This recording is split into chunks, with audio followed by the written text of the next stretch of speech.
Alright. Let's hope nothing explodes.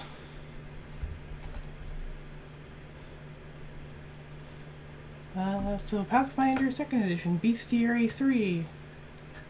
Let's see how, let's see if we don't die.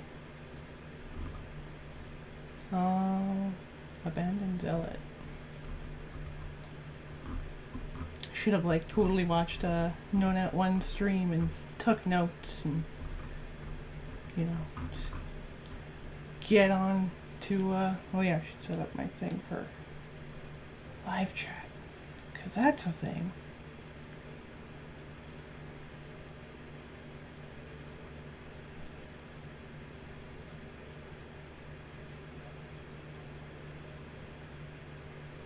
There we go, flawless. Flawless victory. Introduction. Welcome to Pathfinder Bestiary 3. We know all this. Creature name, this is all the same. Nothing crazy. Adjusting creatures. Combat power. Elite adjustments, weak adjustments, that's all the same. Gear, that's all the same. Skills, that's all the same. Ah!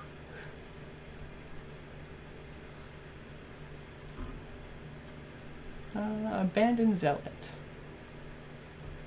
Oh god, of course the first word is just, hey, do you have dyslexia? Good luck. Liturgies of the Lost. A particular form of Abandoned Zealot appears near the Starstone Cathedral in the city of Absalom. Mortals who fail to reach divinity through the test of the Starstone perish and arise as these wrathful undead, despising their aspirants. I can read. Once devout followers whose faith proved false, abandoned zealots return from the doorstep of the afterlife after being denied the eternal reward they expected. Consumed by self-loathing for the lives they squandered to false faith and empty creeds, these lost souls serve as terrifying and... where am I? Terrifying and implacable, yet ultimately pathetic foes. Oh, it's... I mean, they're CR6, they can't be that pathetic. A shapeless mass of smoke and shadow coils behind their broken masks. An abandoned zealot moves, they spit, and they shriek. A hateful cacophony of bitter lamentations and anguished weeping. Abandoned zealots are most commonly associated with the Church of Razmir, which upholds a mortal wizard as a god, a truth unknown to most worshippers. However, abandoned zealots might arise from a true religion if they've been misled about their faith's true tenets or aims. This situation could easily result from the cruel schemes and predictions of sinister beings such as shrines, clems, and the blasphemous devils known as Demiviges. Alright, what do? You have dark vision, you have life sense. Actually, that's really good. Sense apostate. Necral. One regional language.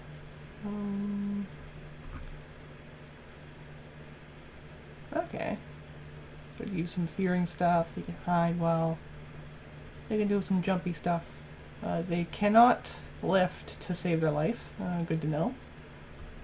Sense apostate. Detection, divination, divine, and abandoned zealot can sense the presence and direction of false priests within 500 feet of them. Lead or running water blocks the sense. That's neat. Divine and positive. Okay, so not magic resistance. Bad reflect or fort save, that makes sense. Actually, kind of 22 AC at level 6. Yeah, that's pretty low. Disease, paralysis, poison, precision, unconscious, resist all damage 5 except force, ghost touch, or positive, double resistance against non-magical. Ooh. Anathematic aversion, emotion, fear, mental. If they encounter a priest of their former faith, an abandoned zealot must accept a will save against the highest spell DC among those priests, or the highest will DC if none of them can cast spells. The zealot attempts the saving throw only once per minute, even if more priests arrive later. Ooh. The zealot spends their reaction to stride directly toward a priest. of their former faith for 1 minute. The abandoned zealot's hand of despair deals 1 additional damage die against priests of the reader's former faith. So wait, does the former faith and abandoned zealot must attempt a will save. Abandoned zealot will save against the highest spell DC against those priests. It's a weird mechanic. Its then zealot spends their reaction to stride directly toward a priest of their former faith. The abandoned zealot becomes frightened 1 and gains the fleeing condition until the end of the next turn. It has failure, but frightened 2. Elegy of the Faithless. I can speak. A divine spell is cast within 30 feet of the abandoned zealot's effect. The abandoned zealot howls in Elegy of Regret, forcing the spellcaster to attempt a DC 22 will save, or DC 24 for the spellcaster. Zealot's faith, okay, there. You disrupt the spell.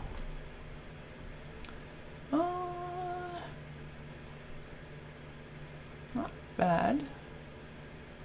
Zealous Conviction, that's a fun spell.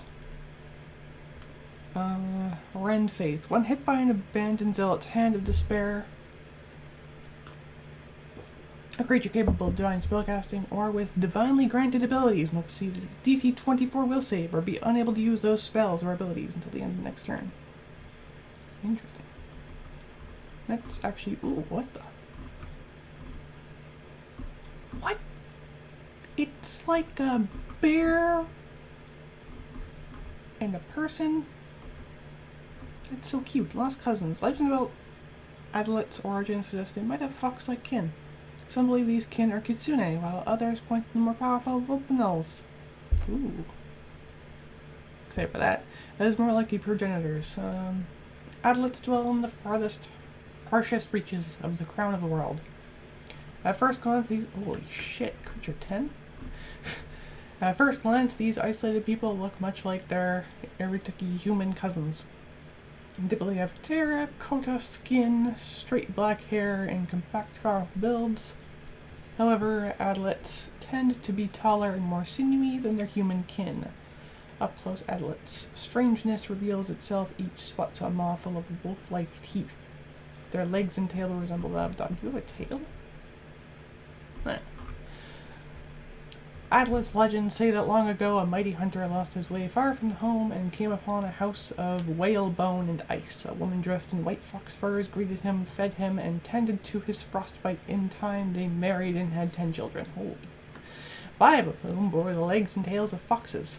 Those children stayed with their mother, while the other 5, born with the legs and tails of wolves, traveled with their father back to human lands and became the first Adelets. Adelets aren't inherently evil, but their culture is warlike, xenophobic, and noticeably lacking in humility. They see themselves as natural rulers of their Arctic wastes and view everyone else as squatters at best and invaders at worst. The typical Adelet is stronger and faster than any mundane human, with the ability to walk naked in a blizzard, God, and gallop ice-cold mists. Given that, it's little wonder that Adelets, it is a D, right? Yes. Develop something of a superiority complex. Still, while Adelet raids are a common problem for travelers in the crown of the world, a handful of wily and intrepid merchants have forged peaceful relations with certain Adelet communities along more common routes.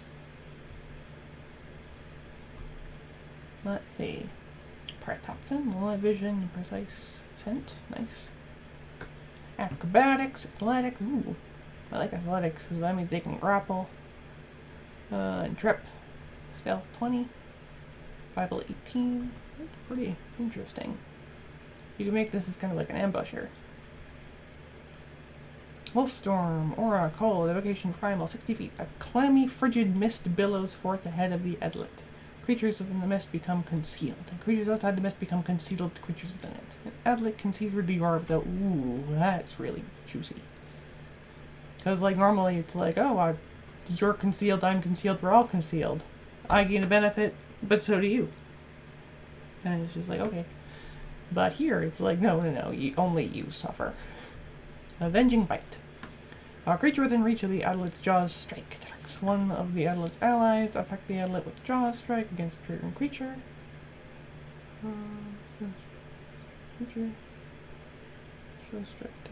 Okay. Damage, draws, spear. Frozen weapons. Weapons wielded by an elegant effective frost property rune. Pack attack. Outlet strikes deal 2d6 damage to creatures that are within the reach of at least 2 of the outlet's allies. Wolf Rhyme. Cold, concentrate, evocation, primal. Outlet's mist turns biting cold and coalesces into a thick rime of frost that deals 6d6 cold damage to creatures inside the outlet's wolf-themed aura. And until the start of the outlet's next turn. Nice. I got the Oh, it's a kitty. Celestial outsiders hail from Nirvana, the plane of the purest good. Akathuni are born from the souls of mortals who attain the enlightenment they sought in life. You become a cat when you become enlightened? I'm looking at this. Because they all start out as mortals who are rewarded for their determination, self-awareness, and purity of heart, Agathons are more likely than other celestials to intervene in working non-violently against the spread of evil on the material plane. Agathions have served as moderators between the chaotic Azotes and the lawful Archons, so they know how vital communication with mortals can be to bridge differences and ensure the evil doesn't win out. All Agathions possess animal-like aspects. Some appear more anthropomorphic, while others spend most of their time in forms nearly indistinguishable from true animals. I would always be a cat. Oh, I see. You can actually, decide what your form is. That's neat. Still, others prefer to shapeshift as they see fit or present as humanoid when in company of humanoid mortals. Nice talking this long. This is the longest I've talked in, a year. Each type of Agathion serves a specific role in Nirvana. Their duties and forms generally reflect the core values they cultivated in life that led them to their enlightenment. Since Agathions receive their animal forms as reward for their mortal lives, they take great insult with insinuations. Okay, insinuations. I know that word. That they're merely magical talking beasts, or even worse, that their forms are a curse of punishment. A stealthy and extremely inquisitive contingent of Agathions who gather information about the mortal world for other Agathions. While they love to explore the material plane, they sate their curiosity and are generally reclusive and skittish. These dual instincts war with each other whenever something exciting piques their interest. Because they're so small sizes, they don't pose a combat threat to most creatures. Instead, Sylvanchies act as Nirvana's eyes and ears in the mortal world, reporting back to superiors and calling for help should they run into danger. It's really cute. Sylvanchies appear indistinguishable from domestic felines save for their violet eyes and their telltale blaze of differently colored fur on their chests. I mean, yeah, stripes are a bit weird. I mean, white stripes on black fur. If it was brown stripes on brown fur, that'd be fine. No one would notice. Maybe the eyes would tell, but other than that. Of course, flying gives them away outright. They can fly. So if at all possible, they only do so while in trusted company to avoid detection. Their fur color runs the spectrum of normal feline colorations. They can also transform into mist when necessary to maintain discretion or make a hasty getaway.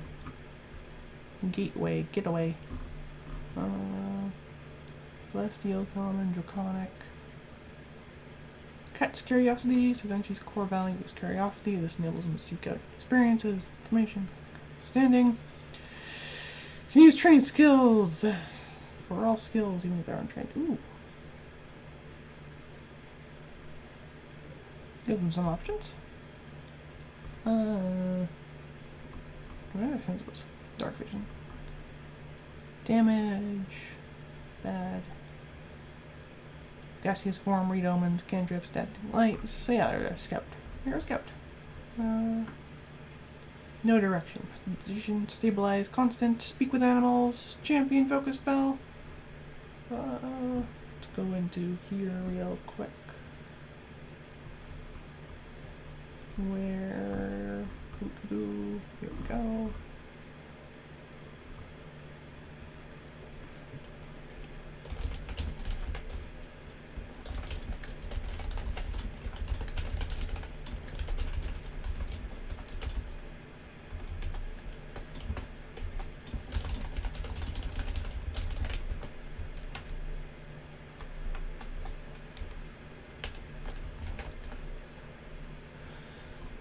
This is the...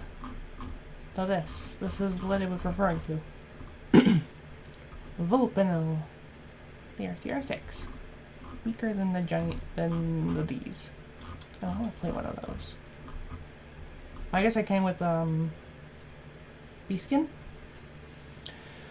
Vulpino serves as the cunning and clever musicians and minstrels of the Agathians. Incredibly far-ranging, these fox-like humanoids love traveling to learn and teach about all the unique songs, dances, myths, and traditions they can find. That doesn't sound at all like what I was reading before, those other ones, so it's weird. Though they prefer to travel alone, Vulpinos are extremely gregarious toward those they meet on their journeys. They enjoy participating in festivities. I'm going to adjust my camera because I'm realizing it's a little low. No, it's a little high. Or a little low. I can speak.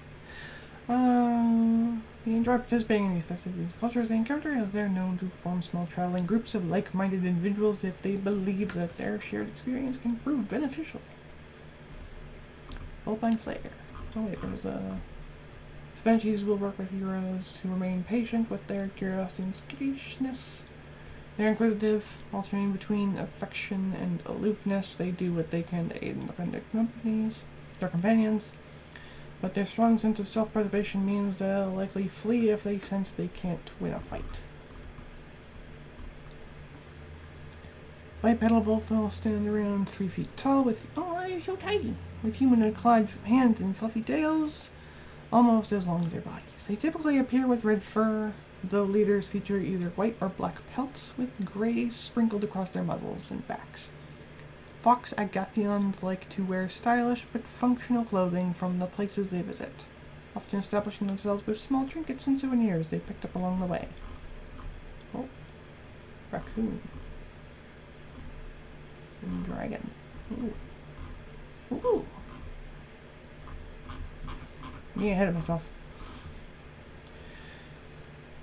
As the most whimsical and playful of the Agathians, I was hoping I could avoid that word, Proceals are the most likely to be encountered on the material plane, teaching deep philosophical lessons and delivering wisdom through pranks and impersonations. Mischievous and playful, these raccoon-headed humanoids love to socialize with mortals and learn about their societies.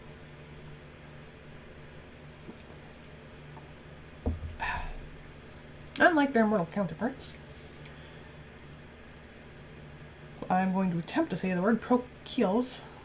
Fur starts off dark russet in color, giving way to gray and white flecks. I'm pretty sure I'm not supposed to pronounce the T in russet, so I'm going to say rossetti. White flecks on their muzzles as they grow older. Only Goya leaders boast their stark gray and black coloration of true raccoon.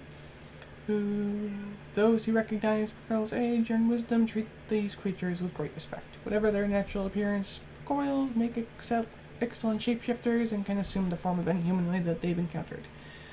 They use this ability only for the greater good of the humanoid of their community. What are you doing?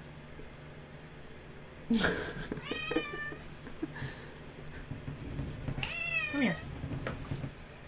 Will you get out or come here? Those who recognize Pearl's age, wisdom, treat them with respect, whatever their natural appearance, Goyles make excellent shapeshifters and can assume the form of any humanoid they've encountered. Ooh. Use this ability on for greater good, or of that humanoid or their community, often appearing as someone's trusted mentor to deliver an important message in a more laid-back fashion than talking to a magical celestial raccoon. I mean, I'd be okay with this. Why are you a butt? Nope. Yeah. Alright, someone trusts mentor to deliver an important message. Right. They're not above playing the occasional harmless prank on the person whose form they have assumed, especially when they can use it to teach a valuable lesson. The raccoon Agathians prefer to use the blade if forced into combat, and because I'm not cruel, here is my cat.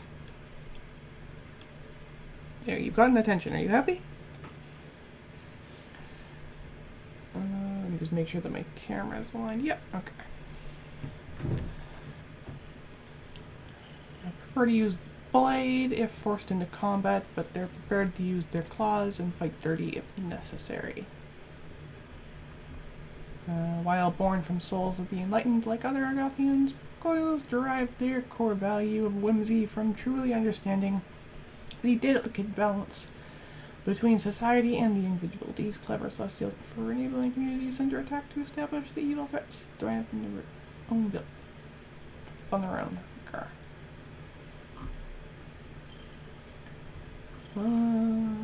Acrobatics, deception, diplomacy, medicine, nature, nirvana lore, religion, society, great forgery, shenanigans, stealth, thievery, survival.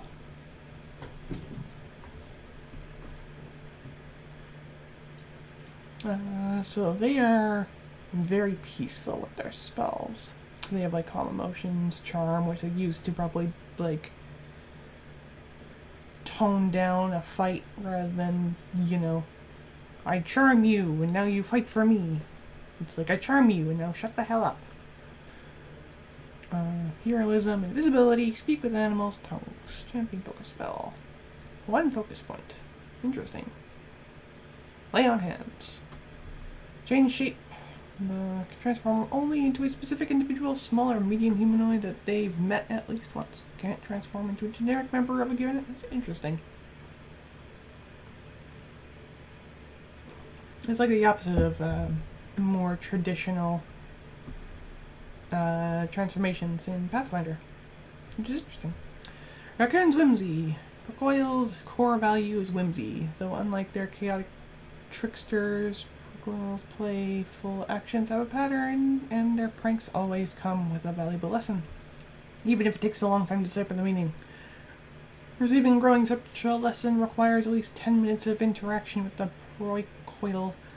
We'll never say that word right, but can take much longer. A character who learns from the gargoyle's lesson gains the benefits of the aid reaction of the gargoyle once during the next month.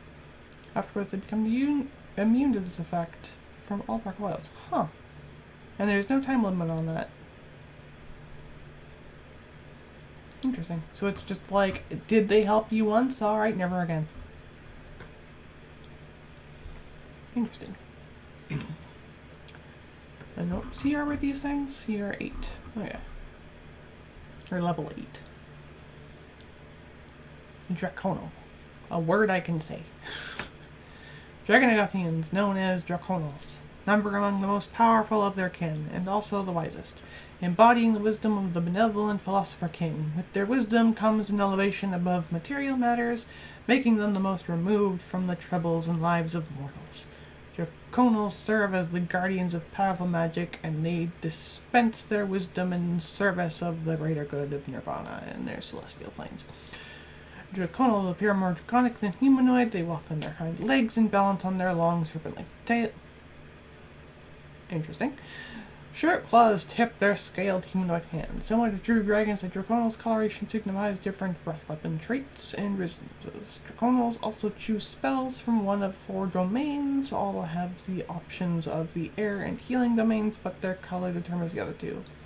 Black Draconals breathe and are resistant to fire. Really? And their additional domain options are fire and luck. Red Draconals have the same fire, breath, and resistance, but their additional domain options are protection and sun. Green and white Draconals breathe and are resistant to cold. Really? But green Draconals have the options of nature and water domains, while white Draconals have the options of freedom and repose. Yellow Draconals breathe and are resistant to acid, and their additional domain options are earth and luck. That is really cool, because that is so different from chromatic dragons. That's just really cool. They're large. Wait, what size are these things? Medium. Okay. Infernal. Speak with animals, tongues. They have. Oh my god. AC 45. Protection. HP 370. Weaknesses 15. Creature within the Draconal's reach would take damage effect before applying damage. The Draconal casts lay on hands on the triggering creature. Interesting. Time spells. Miracle. Okay. Breath of Life, Dispel Magic, Divine Decree, Earthquake, Heal, ×3, Implosion, Storm of Vengeance, Constant, 7th, Circle of Protection, Speak with Animals, Tongues, Trucian. Damn. 3 focus points, and they can use Dazzling Flash, Lay on Hands, and Protector's Sphere. And incredibly is a blast of energy that deals 21d6 fire damage to creatures. They choose to damage in a 60-foot cone. They can make this effect non-lethal for selected creatures in the area, or choose not to damage certain creatures at all. They can't use the breath weapon again for 1d4 rounds. Neat. Dragon's Wisdom. Draconos embody the core value of wisdom, but every path to wisdom and enlightenment differs, so Draconal powers vary by temperament and coloration. A Draconal scale color determines their associated energy damage type. They gain resistance 15 to the damage type, deal 46 extra damage of that type with their strikes, and deal 21d6 damage of that type with their breath weapon. You gain additional wisdom in the form of basic and advanced domain spells from one domain. Chosen from 4 domains available to Draconals with their scale color. Where Draconal has the protection in some domains. Makes sense. Now what the hell are you? What is going on here? The Amalgamite. Ooh. Teleportation magic can prove a difficult undertaking, even for experienced spellcasters. It requires precise calculation and timing, knowledge of the intended destination, and meticulous control over surging conjuration magics. A mistake in even the most minute element of such a spell can lead to disastrous results for those involved. When a particularly powerful spellcaster makes an error of this kind, either through arrogance or simple misjudgment, they might transform into an Amalgamite. That is really cool.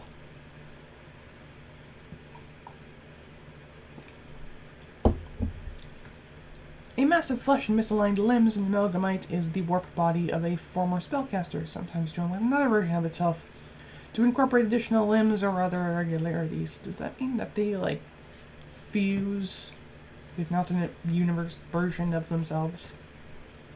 They're still alive, but they have become aberrants mentally and physically, with only the vaguest memories of their previous existence, which makes them a dangerous and bewildering foe. Their weird, warped anatomy constantly shifts and regrows, allowing the creatures to shrug off physical blows, save those that pierce through its flesh and into its core being. This is creature 13, too. The magical residue of an Amalgamite's creation radiates from it, seeping into and destabilizing any living beings there. Close infected creatures then further spread the Amalgamite's aura among larger groups of allies and foes alike. The Amalgamite's uses this power to manipulate and confuse their enemies, whom they can teleport into traps, force into confrontations with other enemies, or draw close into striking range with their own odd appendages. God, that's so cool. Former friends. Amalgamites are often found in the company of other creatures, such as lesser aberrations, cultists, or of the dark tapestry, or the undead corpses of their former companions. They use these allies to spread their destabilizing field to other foes and separate those enemies from their own allies. That's so cool. God, it's so nightmarish. Draconic. Interesting. Arcana 27, athletics plus 22. Interesting for a mage. Interesting stats. AC 33, HP 220, regeneration 10. Deactivated by piercing. Interesting. Immunity is controlled, mental. Weakness, piercing 10, resistance is bludgeoning 10, slashing 10. Destabilizing field. Aura, conjuration 40 feet. A creature that begins its turn within the aura area feels his body begin to stretch and must succeed a DC 33 fortitude save or become destabilized. A destabilized creature emits a 10-foot destabilizing field aura and becomes sickened 1. The destabilization ends when the creature is no longer sickened. A creature that succeeds as a saving throw against the aura is temporarily immune to a destabilizing field for 1 minute. Displace. Trigger. The Amalgamite is hit by a strike. The Amalgamite repositions itself or transposes itself with another creature.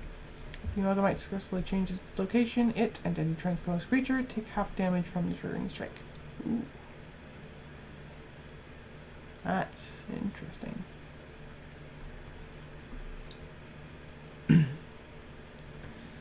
Limb, rain, warping ray. Magic range 100 feet. 3d8 plus 8 force damage.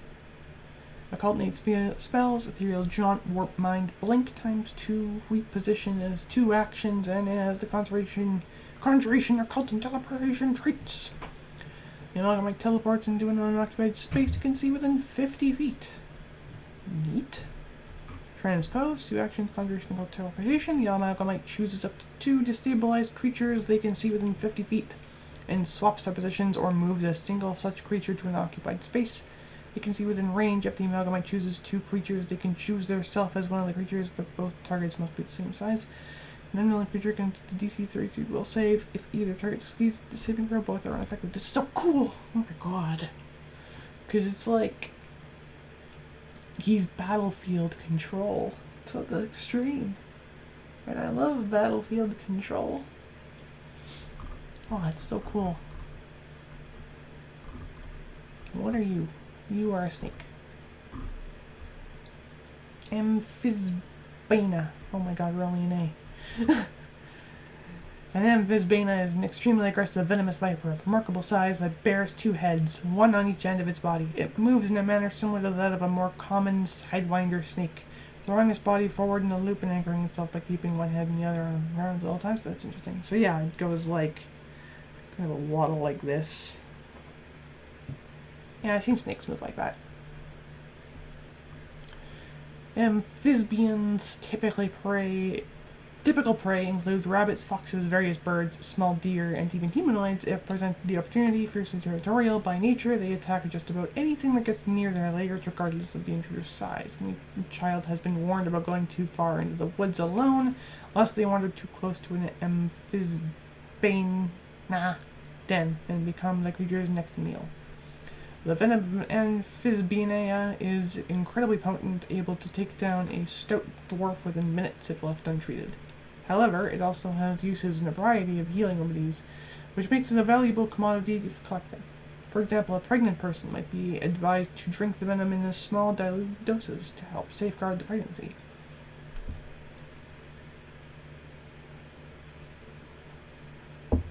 Mixing small amounts of the venom with various herbs and oil creates a pollutus. I know what that means, I don't know how to say it, which dulls aches and pains. As a result, the image of an amphisbian appears in many contexts associated with healing and alchemical subjects, such as labels for tinctures, annotations in herbalist records, and illustrations in textbooks of medicine. The first Amphisbaena is said to have formed from the blood that fell as Medusa's head was severed. The story's origin most likely stems from the fact that amphisbians are only immune to petrification, which in turn leads to them sometimes being kept as pets by a Medusa. That is cute, and I'm going to take that and I'm going to use it eventually. Like, I love it. A Medusa who keeps an Amphisbaena as a pet might regard the viper as their most treasured companion, or perhaps even as their own child. Aww. Despite these fabled supernatural origins and the occasional special treatment they receive, however, amphibians are entirely immune to animals that only are entirely mundane animals with only rudimentary intelligence and no innate magical abilities whatsoever. So they're just 2-headed snakes. Where do they poop? There's probably a butt right there. Well, 2-headed snake is by far the most common amphibian. The term sometimes describes other creatures with heads on both ends of their bodies. It's cat dog. Occasionally, stories circulate of a mysterious amphibian on the body of a lizard, clawed feet, or even feathered wings. These stories are typically chopped up to be an overreactive imagination of an abundance of drink, but they persist regardless. Well, now I need to make cat dog. Petrified immunity. Yes, as mentioned. Tremor sense, 60 feet. Interesting. Speed, climb, and swim speeds. Fangs. Venom. Venom and blinding spittle. Saving throw DC 18 fortitude save. Maximum duration 6 rounds. Stage 1, 1d6 poison damage and enfeebled. 2d6 poison damage and enfeebled 2 and slowed 1. 3d6 poison damage and paralyzed 1 round. So it can't. Well, I mean, it might kill you, but it can't normally kill you. It's not like at stage 3 you die. A creature critically hit by an affamentus spit strike is blinded for 1 round. Twin bites. 1 action. It makes a fangs strike with each of its heads, each against a different target. Both strikes count towards the attack penalty, but the penalty doesn't increase until after it has made both attacks. Interesting. Android! Ooh, that's actually really cute. Because usually they're depicted as like very cybernetic beings, and this one actually looks really human. And their tattoos are more like runes. It's really cute. I like that. Words? Oh. Androids possess synthetic bodies inhabited by living souls. These technological organisms first came to Galarian from another world when their ship crashed, scattering wreckage all across Nymeria in an event known as the Rain of Stars. Yes, my favorite. Feared by liquid calids and enslaved by the Technic League, androids on Galarian have spent eons being hated and hunted. Many androids survive by adopting human customs and hiding in plain sight, while others become criminals, hermits, or nomads. Designed to resemble humans, androids have several distinctive features. Their eyes have a metallic sheen, they rarely fall ill, and they have trouble displaying complex emotions. Circuit-like tattoos decorate their bodies, control internal nanites. When stimulated, these nanites kick their internal chemistry into overdrive, allowing them to function at peak performance that causes their circuitry to glow.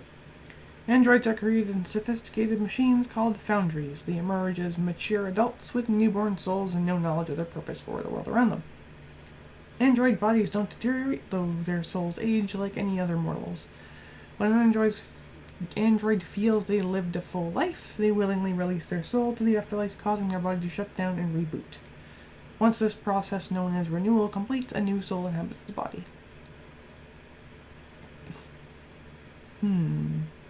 Interesting.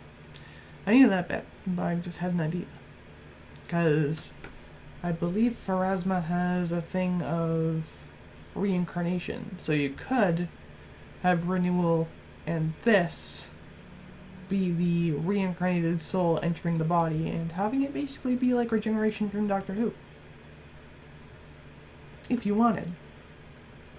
Except, they don't change appearance. But their personality might change. Their personality likely will change. Numerous android models exist. Numerous. Android models exist, each designed to excel at different tasks and purposes. Androids of all models display countless variations of coloration, body, shapes, and gender identities. Theoretically, a foundry could be reprogrammed to create androids with new adaptations, colorations, and forms, perhaps even in the guise of other ancestries. +5 to sense motive. Acrobatics, athletics, crafting, deception, engineering, law, society, stealth, thievery. I love androids. Emotionally unaware, the android takes a -1 circumstance penalty to diplomacy and performance checks and to perception checks to sense motive. The android infiltrator attempts a skill check but hasn't rolled yet. The android infiltrator stimulates their nanites, forcing their body to temporarily increase its efficiency. They gain a +2 status bonus to trigger a skill check. In addition, their circuitry glows, creating a 10-foot emanation with dim light for 1 round. And no real special attacks or anything. Oh, it's the monkey man from Woody! I love these things. They're so cute. Look at him. I just want to give him head pats. Angasanis lurk in the depths of the world's jungles while these sapient four-armed apes prey on any creatures they deem lesser than themselves. Wait a minute. Distant words. Some androids speak Androphan, the language of their distant homeworld. Bruins across Nymeria bear Androphan script, but on Galarian almost none beyond some androids and members of the technically reader speak this rare alien language. Noted. Anyways, four-armed apes prey on any creatures they deem lesser than themselves. They're purportedly the divine minions of Angasan, demon lord of apes, while many Angazans do worship this foul god. Scarce evidence exists to support their claim to fiendish heritage. Jungle-dwelling people know well to steer clear of suspected Angazani territories. Angazanis of such areas don't slaughter outright, often capturing trespassers to serve as slaves or as living sacrifices in heinous rituals. Jungle murderers. On Galarian, as Ganzis dwell most exclusively in remote reaches of the vast Mwangi jungle. Many of them served the hateful gorilla king Ruthazek in Usaro. I hope we get a gorilla race. But after his downfall over a decade ago, these supplicants have fallen into infighting. The mysterious Mwangi warrior Shozembi is attempting to reunite the Agathanis of Usaro, though not all of the fallen gorilla king's former minions are eager to follow a human leader. Dark vision. Religion. Interesting. Defensive disarm. A creature makes a melee weapon strike against the Agansi and misses. Requirements: the Agansi is benefiting from the defensive slam. Attempt to disarm the attacker of trigger weapon. Interesting. They have fists. Doesn't really do anything. Doesn't really do anything. Dominate. Fear.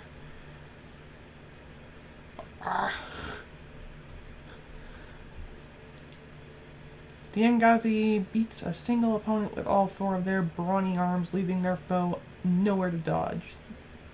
The Angazi makes a fist strike. On a successful attack, they deal fist damage to the target plus an additional 3d8 damage, and they meet the requirements to rend the target this turn, even if they didn't hit on 2 consecutive strikes. Even on a failed attack, the Aganzi deals damage from 1 fist strike to the target, but they still miss completely on a critical failure. His ability counts as 4 attacks towards an Anganasi's multiple attack penalty. After using this ability, the Anganasi is flat-footed until the beginning of the next turn. Jesus.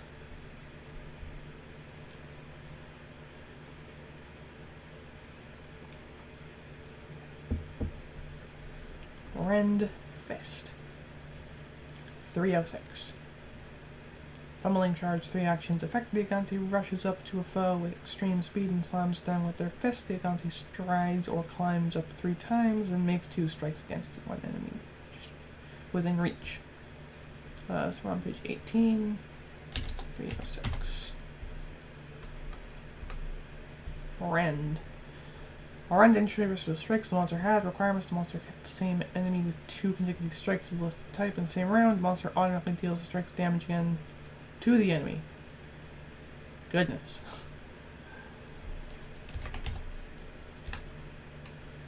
Animated object. Oh my god, we get more animated objects for summon construct.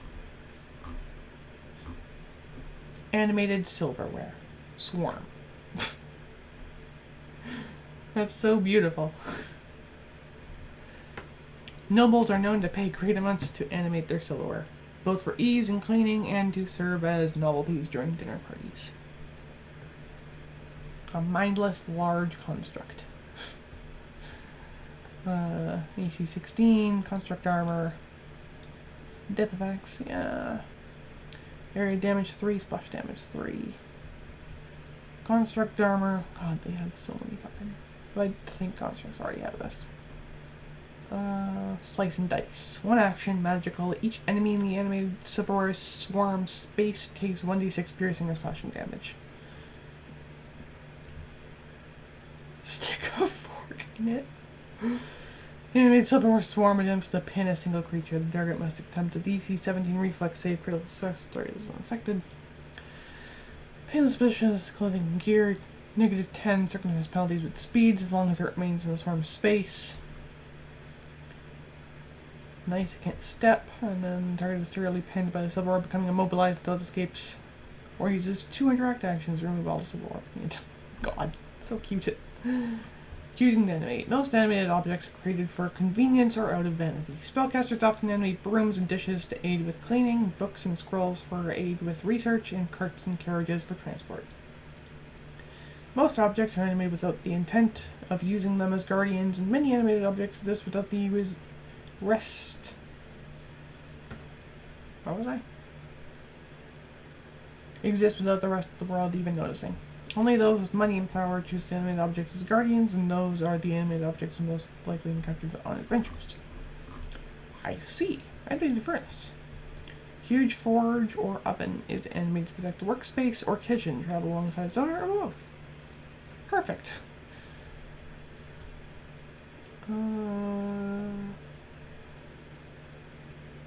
Melee, door.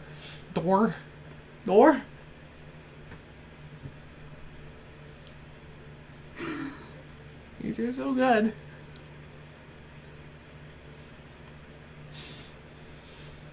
Does fire damage and improved grab as you get caught in the door. Fan the flames. The animated furnace opens its door and fans its flames in a 30-foot cone that deals 5d6 fire damage. Swallow hold. Why? Okay. I'm assuming that has to do with improved grab. Improved grab. The monster can use grab, knockdown, or push as a free action triggered by a hit with initial attack. A monster with improved grab still needs to spend an action to extend the duration for creatures that already is grabbed. Okay.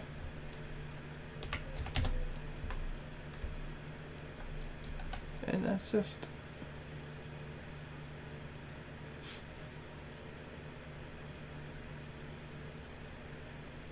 It doesn't say...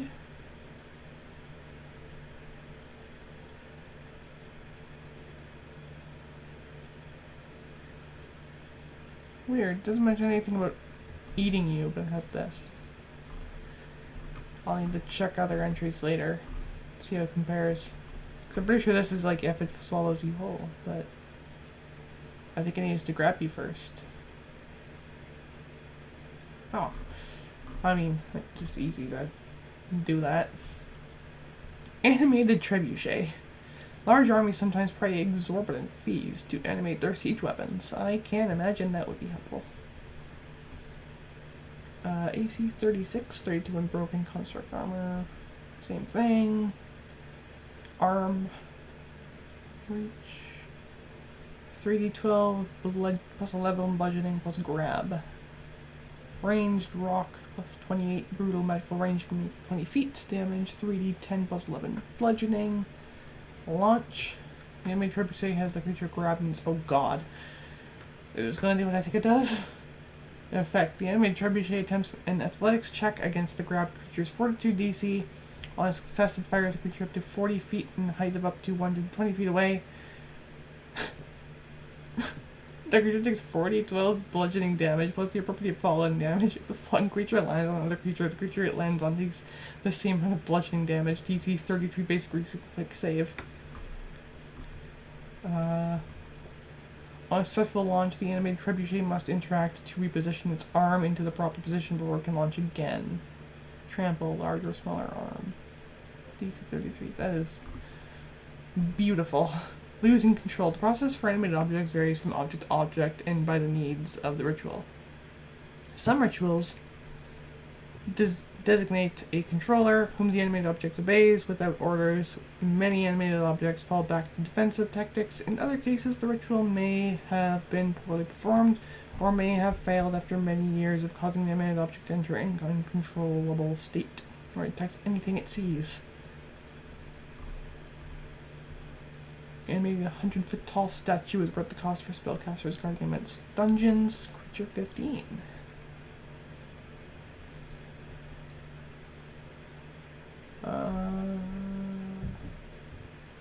Enormous. An Colossus takes up space of 6 squares by 6 squares, 30 feet by 30 feet, and is 100 feet tall. That is enormous. I will admit. Fist, damage, proof grab. Colossus can grab a creature using only one hand. It can move normally with a creature grabbed or restrained in its fist, carrying the creature along. It has 2 creatures grabbed in this way. It can't use its fist strike. Constrict? I guess that's it, just wringing it out. Trample? Huge or smaller foot. Freaking 4.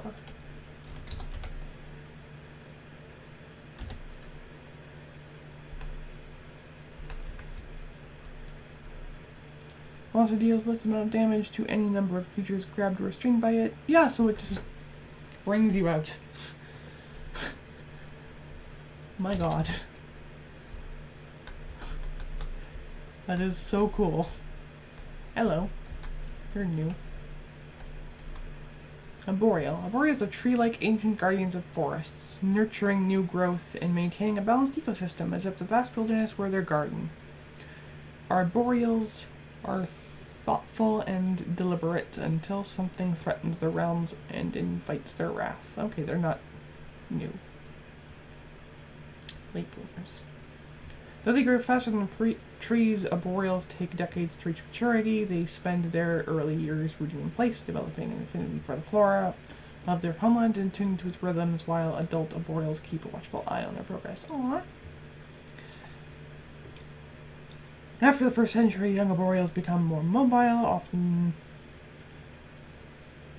apprenticing with senior arboreals in their territory as they take up the mantle of forest guardian. Arboreal Reaper. Creature 7. While some forests have an idyllic, peaceful quality to them, others feel distinctly unfriendly or even sinister. These forests are the favorite haunts of arboreal reapers. Sometimes these woodlands are sought out by secretive practitioners of malicious arts who claim the unsettling ambience aids their abilities. Arboreal reapers see no reason to interfere with such practices. Zoe! Come here.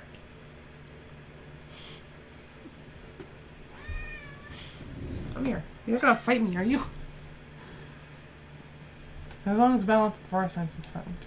All arboreals vary in appearance based on the surroundings, but arboreal reapers always seem vaguely eerie, whether they watch over a grim weld or a tropical rainforest. Often slightly warped, twisted, and covered in spiky protrusions, arboreal reapers sometimes sprout around old ruins or other permanent structures, breaking down the corporeal structures as they mature and become more mobile. Arboreal reapers focus on the essential decaying phase of a forest's life cycle, becoming especially active in autumn and winter seasons. Their influence can often be seen in the explosion of mushrooms on a rotting log. You're the reason I'm allergic to snow mold. Or more so that I get such bad allergies during winter. As influence can often be seen in the explosion of mushrooms on a rotting log or the exciting fronds of a flourishing carnivorous plant. Like arboreal wardens, these woodland guardians are quicker to react to perceived threats than the more deliberate regents or retiring archives, at least by arboreal standards. Arboreal Reaper. Arboreal Common Sylvan. Athletics, Intimidate, Nature, Stealth. 18 Forests. Axe. Vulnerability, Fire 10. Bludgeoning, Piercing. Remember, takes 5 additional damage from axes. I don't know why they couldn't have said axe 5.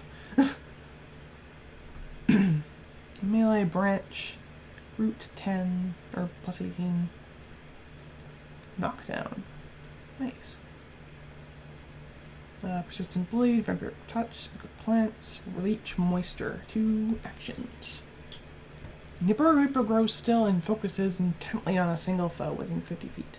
Draining moisture from the target's body. This deals 10d6 negative damage, DC 25 basic fortitude save. The Arboreal Reaper can't leech moisture again for 1d4 rounds. Nice. Taking a toll on my throat.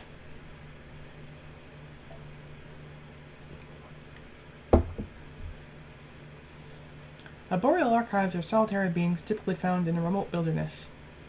These ancient monoliths hold the memories of their vast territories, keeping mental records of the passing seasons of the world around them.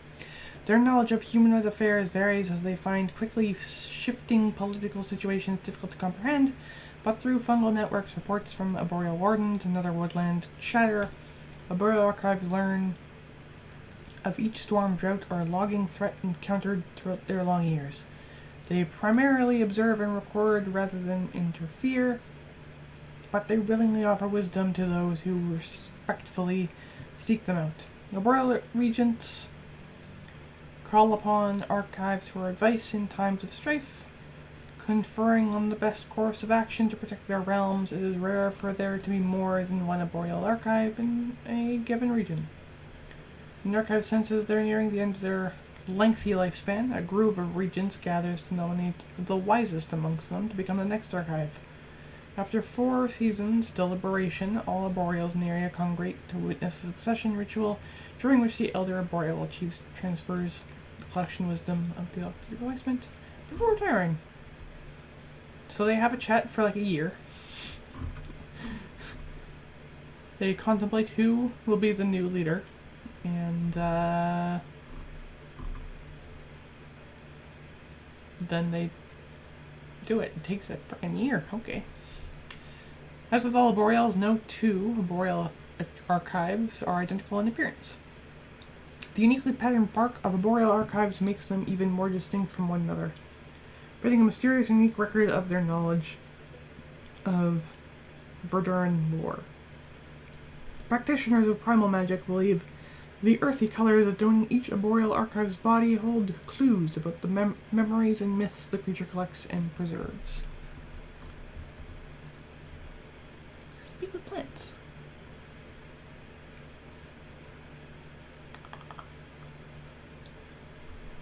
If an arboreal archive dies unexpectedly before passing on their knowledge and succession ritual, the amassed lore within their roots and bows explodes out in a shockwave that deals 8d10 mental damage to creatures within 30 feet before dissipating. Those who fail also fall prone. Goodness. We have Tangling Creepers, Earthbind, Entangle, Pickle Plants. And those are I will. Memory Maelstrom. The Arboreal Archive tries to overwhelm foes with a surge of information it has absorbed over its long life. The surge deals 5d6 mental damage to each enemy within 40 feet, who must attempt DC 32 will save. Creature maintains composure, takes no damage, and is temporarily immune to Memory Maelstrom for 1 minute. The creature is stunned 1 and takes half damage. The creature takes full damage and is stunned 3. The creature takes double damage, is confused for 2d4 and is stunned 3. Damn. That's good stuff. Azura. Ooh.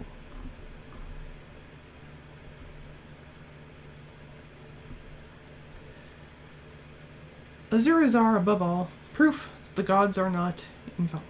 These fiends arose as physical manifestations of divine accidents taken form when the gods themselves stumbled and blasphemed on a cosmic scale. As a result of their own divine genesis, and Azura loves above all to undo the workings of the divine. They eagerly travel to the material plane, seeking out temples, congregations of faithful worshippers, and religious orders of all stripes to sow doubt and destroy what the gods seek to build. Look at them.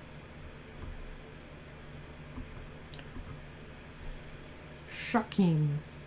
Perhaps the most pervasive Azuras of them all, Shakeens particular delight in causing the downfall of those who give them succor, shelter, and most of all, schooling. Many a teacher has come across a Shokin disguised as a small child of exceptional talents or curiosity and taken them under their wing only to be beguiled into ruin. This diminutive Azura's cleverness is disproportionate to their size. They ask probing questions and coax their prey into decisions that lead to heresy, furthering the collapse of order and decency. When the world turns on the Shuriken's mentor, the Azura is gone. Not very far, for they love hiding unseen, watching the torment and destruction of their mentors. Azura Realms. Azuras command vast empires in the corners of hell.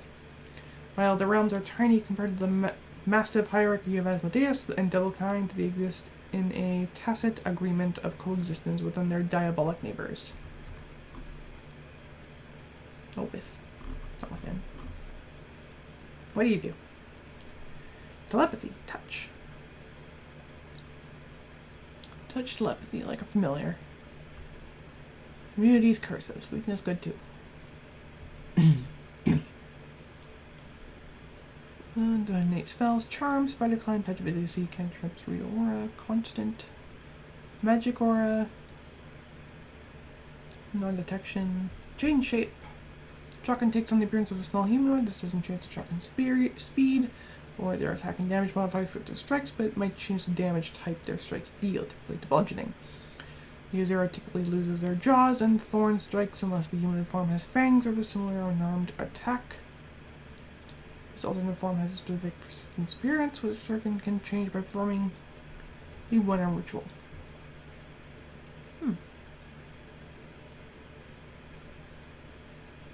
Fire Jackal Saliva. 6 rounds, 1d4 poison damage and clumsy 1, 26 poison damage and clumsy 2. Interesting.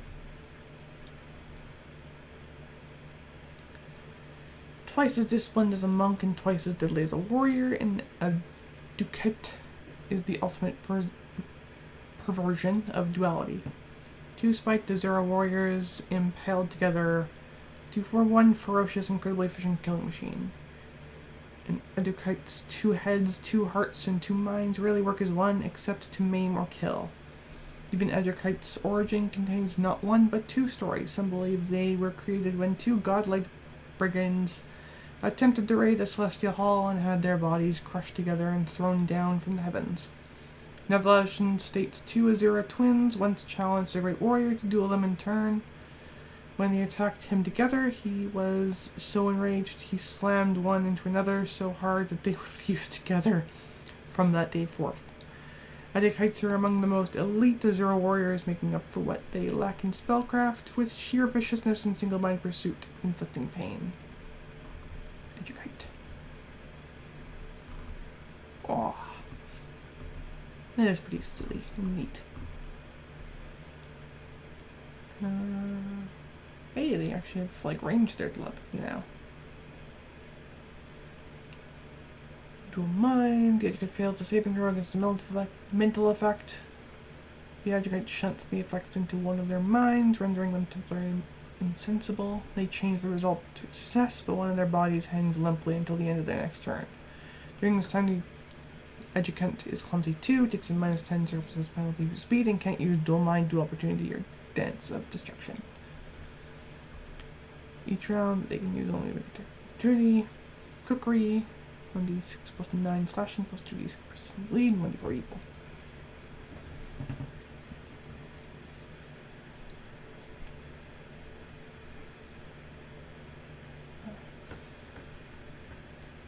Interesting that it doesn't need to be flat-footed or anything. Dance of Destruction, 1 action requirements. The Adjukite's last action was a strike that dealt damage. Affect the Adjukite strides 10 feet and strikes. The Azura Rebirth. Most creatures native to the Outer Planes dissipate upon their destruction, and their essence is absorbed by their home plane. Azuras, however, have a fate akin to reincarnation. A slain Azura usually returns in a lesser form, eager to gain retribution upon their killer. Occasionally, exemplary Azuras return in more powerful forms.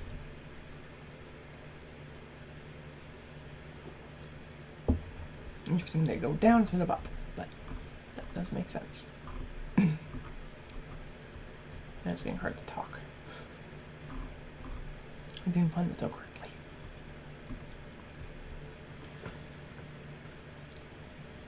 Jepalizuras have a perverse prosperity for extracting embracing truths from the universe, using a combination of artifice and prophecy to obscure the truth and corrupt traditional soothsaying. They have a special talent for manipulation, reading listeners' worst impulses and prejudices, telling them what their prey most want to hear, and twisting the perception to suit the Jepalisura's own ends. All this occurs from behind a veil, though for Jepalisura's are grotesque fiends with 6 arms, infinite faces, and an obsession with the profane. The first Jepalizuras rose from the remains of 3 demigod archers, sons of a goddess, who feared their rise to power and slew them. Their merged form was so terrifying that they struck a deal with a powerful Zerarana to alter their face into something more pleasing. The true cruelty of the enhancement became clear only later. The Jepazura had a new face, but the face transformed into a different one every minute, each more hideous than the last. Interesting. See invisibility. Nice. 80 feet telepathy. Ah, good. I see.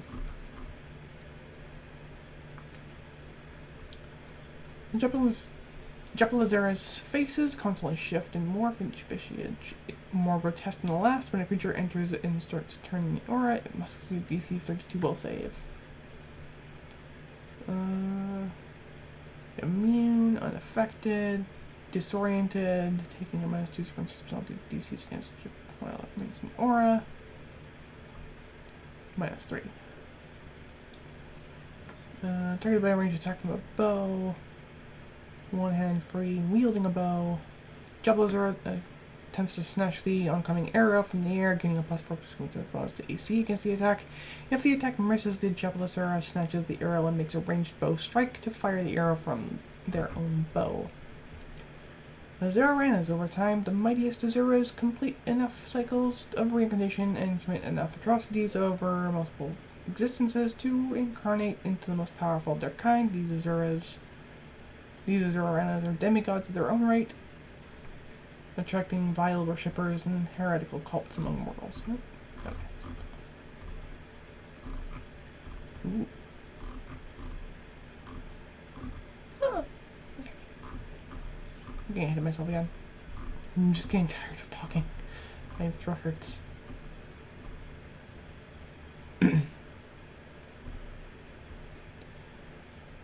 Hatchet, Comstopa, False Foe.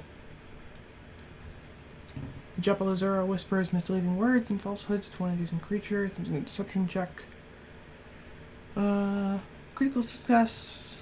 Target believes that one creature of Jepalazera's choice is mortal foe, spending all its actions to reach and attack that creature. At the end of each of its turns, the target can attempt a DC 32 will save to end the effect early. Has critical success, except the effect ends at the end of the creature's first turn. The need for will save. Failure, the target sees through the Jepalazera's attempts at misdirecting and is temporarily immune to false foe for 1 day. Disguise, read omens at will, augury at will, constant magic aura, self only, no detection, see invisibility, veil of lies. Jepalazera can produce infinite arrows as if from an invisible quiver. Each arrow carries a veil of lies that tears the target's psyche, dealing 46 mental damage, while simultaneously imparting an almost indicatively sweet sensation. Jepalazera's hatchets are also soaked in the same veil of lies. Damages already reflected in the strikes above.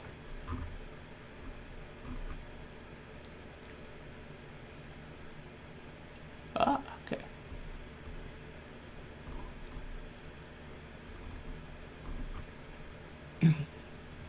Lies, knowledge, and deception. The Nickermassa's stock in trade.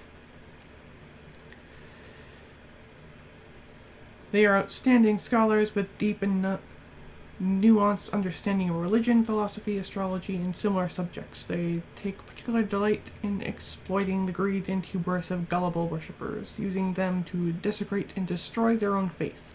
Even in their goal of undermining the holy Nickermassas, twisted humor knows few bounds, and they prefer to take on the guise of divine messengers with boons to share. Once they find a likely victim or set of victims, they use their vast knowledge of religion to impart contradictory wisdom, leading to eventual implosion of the faith from heresies of the clergy and congregation themselves. You are just really cool. Infernal telepathy, 100 feet. See invisibility. Muted curses, we can stand good. Towering stance. Oh. Okay.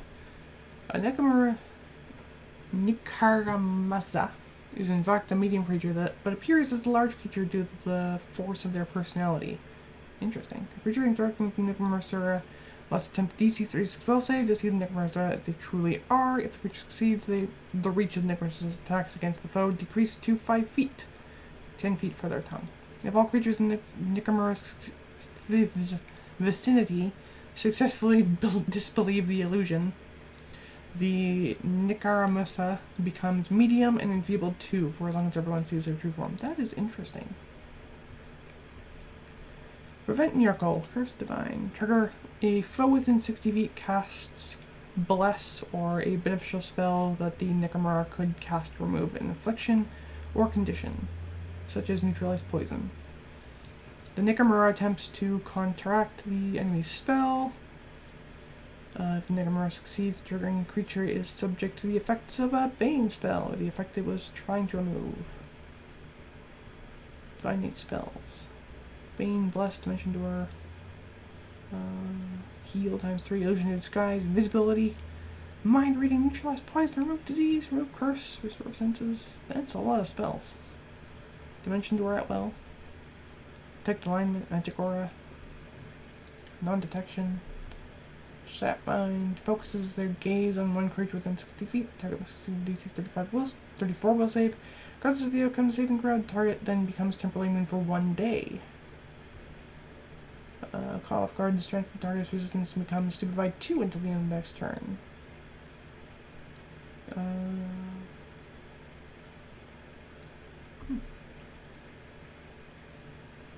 Interesting. Becomes stupefied 2 for 1 minute. Wow. As failure, turn becomes stupefied 3 for 1 hour. Hydrokinesis. I love these guys. I think I'm going to go over their abilities from here on out, because it's taken a while. Yeah, my throat is dying. We're not even through A yet. But I'm going to read these, because these are cute. Azarketties can manipulate water and moisture in minor ways. The most powerful Azarketty can rehydrate their skin, purify a body of toxins, or forcibly drag the moisture out of an enemy's body, leaving them a drained husk. Athletics. Society. What's this do?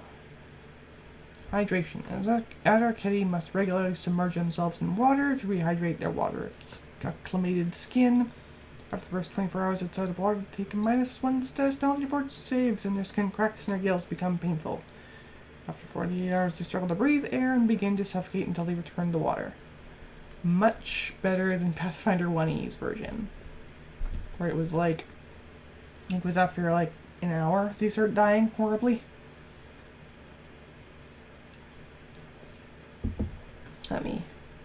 I'm curious. Gilman, Pathfinder 2. Yep.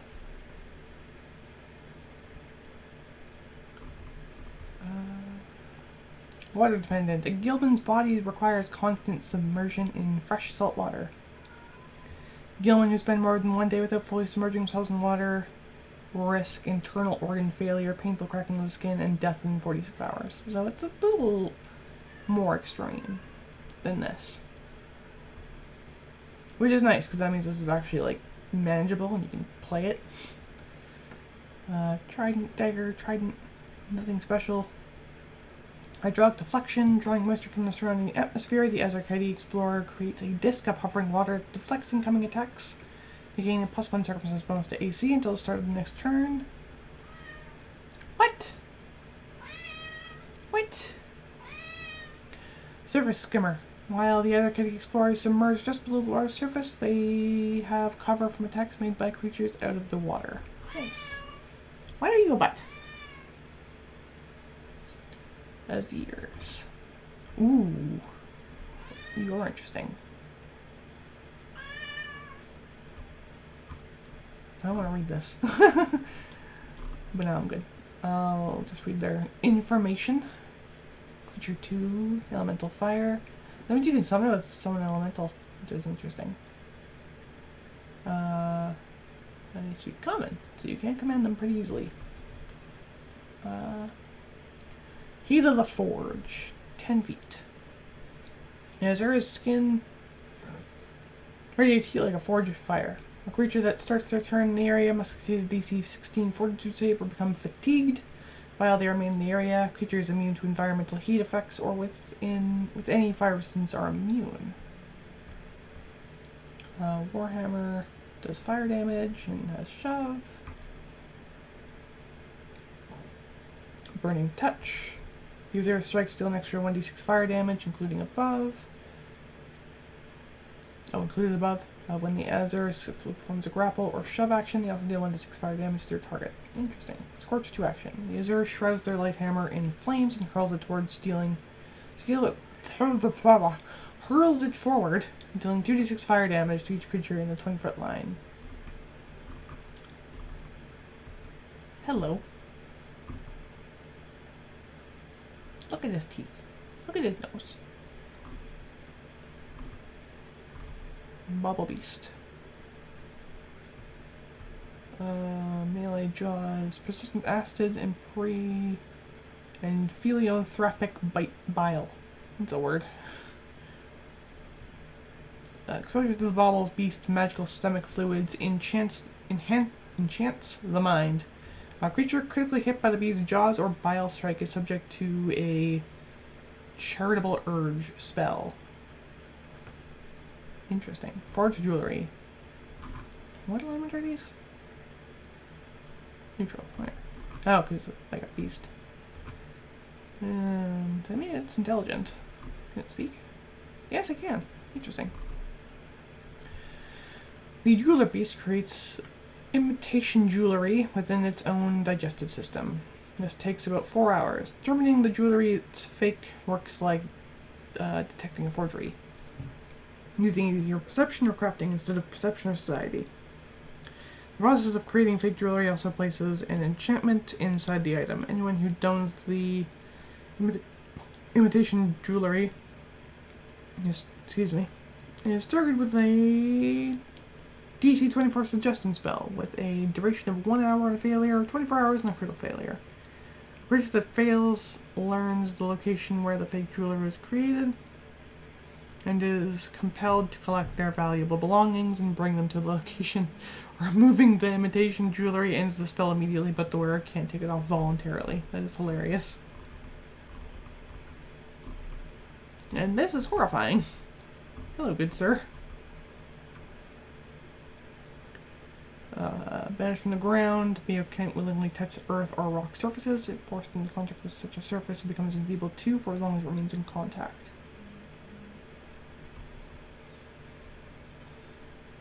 Frightful presence, 120 feet. Holy crap. Yeah, that's pretty, oh. Mental damage, Arrow of Despair. Arrow of Despair, Emotion. Enchantment, Fear, Incapacitation, Mental Occult. A Bayok creates an invisible arrow of bone as it draws its bow. A frightened creature hit by the arrow is stricken with loneliness and despair and must attempt a DC 26 will save. If the strike was a critical hit, the target uses the outcome 1 degree of success worse than the result of its save. Creature is unaffected. The creature is slowed 1. Creature is frightened value increasing by 1 and is slowed 1 until the frightened condition ends. As failure, but the creature is paralyzed until its frightened condition ends. So the creature's turns can end the paralyzed condition early with successful DC 26 will save. Devour life, 1 action. Requirements: the battlefield is adjacent to a paralyzed, restrained, or unconscious. Oh god. The rebuke touches the target and devours part of its life force. The target must succeed DC 26 fortitude save or be afflicted with the Bayok's wasting curse. If the target fails and wasn't already affected by the wasting curse, the Bayok gains temporary hit points that last for 1 hour. Okay, that was the last. Well, never mind. The Bayok steals life from its victim and leaves Lystra's dread in its place. If the target fails its save against Devour Life, it becomes drained 1. Each time the target gets a full night's rest, it must succeed DC 26 save, or its drain value increases rather than decreasing. The curse ends if the creature recovers from the drain condition, but if the creature would gain drained 5 from this effect, it dies. Oh. Beheaded. Ooh.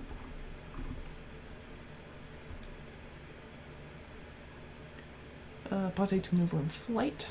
Does that make sense? Has to fly. It can waddle, apparently. I assume that's like a roll. Or maybe little spider legs come out of its neck and it just crawls around.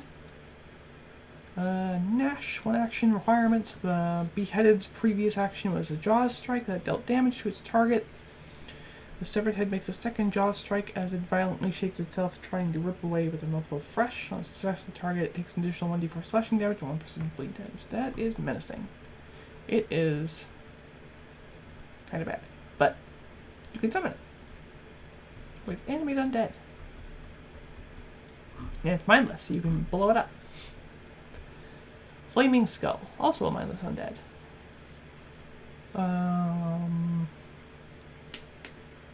Negative healing.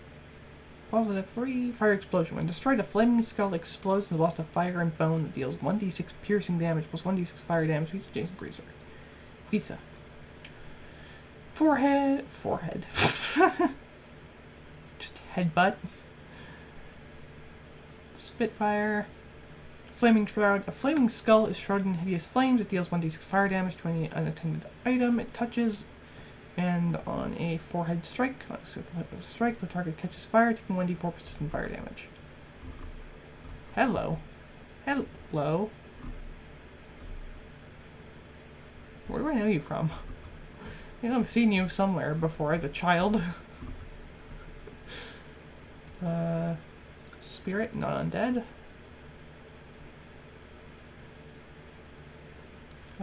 Is aware of all frightened creatures with its range. All damage 10 except Force, Ghost Touch, or Positive. Ominous Footsteps. I mean, that is pretty ominous. The Beto-Beto-san. Footsteps seem to draw ever closer, yet the source remains difficult to pinpoint. Each creature that starts its turn within 60 feet of the Beto-Beto-san must attempt a DC 29 will save. Creatures unaffected and temporarily immune for 1 minute. Frightened 1, Frightened 2, Frightened 4. For when you just need to just empty your bowels into your pants. The Beto-Beto-san is invisible unless within an area of bright light. This kind of reminds me of a Boo, actually. The Beto-Beto-san isn't already within an area of bright light. Effect the Beto-Beto-san steps briefly into the shadow plane and then back again, appearing up to 30 feet away from where they began. 40 feet, melee claw, negative, stepping decoy. The Beto-Beto-san steps, then they create 2 illusionary decoys of sound within 15 feet of them that mimic the sounds of their ominous footsteps. These decoys act independently on the Beto-Beto-san's initiative with 2 actions apiece. They can only sneak or stride, and they have a speed of 35 feet, so they can't attack. Use the Beto-Beto-san's stealth DC 37 against attempts to seek or disbelieve a decoy. Each decoy lasts for 1 minute. Any existing decoys vanish as Beto-Beto-san uses this ability again. So that's interesting, and it's good for distracting people. Summon animal has become best spell. Because I can summon the best boy. The bison. It is in person sights. Scent.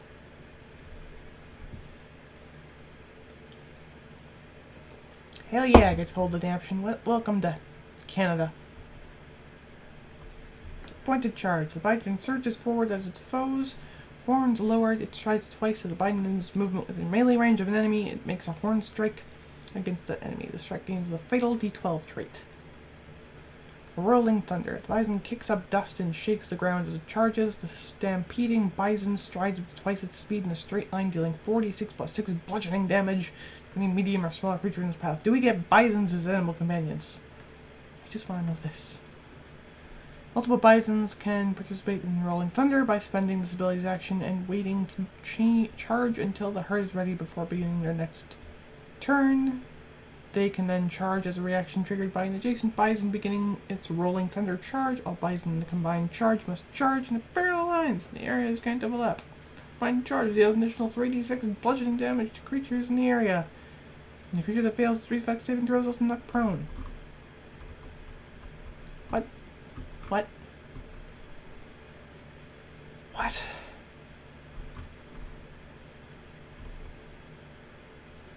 What?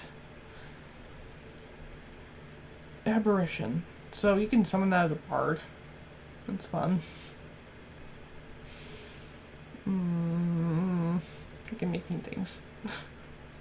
A blood painter can detect exposed blood as an imprecise sense. What? Oh, it's like a shark. Easily fascinated when subject to a visual illusion with the incapacitation trait. Blood painter doesn't suggest their degree of success due to the incapacitation trait.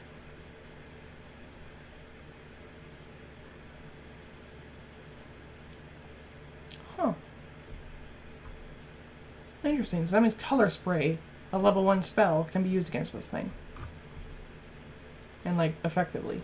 It's really cool. Yeah. Iso? What are you doing? The blood painter doesn't reach an enemy taking persistent bleed damage. Effect. The blood paint. Oh, it means stabs isn't that kind of dab. Okay. The blood painter touches the creature and applies blood to one of the 4 claws. The blood remains fresh for 1 minute. The target must succeed in a DC 28 will save or become fascinated with their blood painter. I was just picturing him just like looking at someone and just dabbing, but no. They're a painter, cat.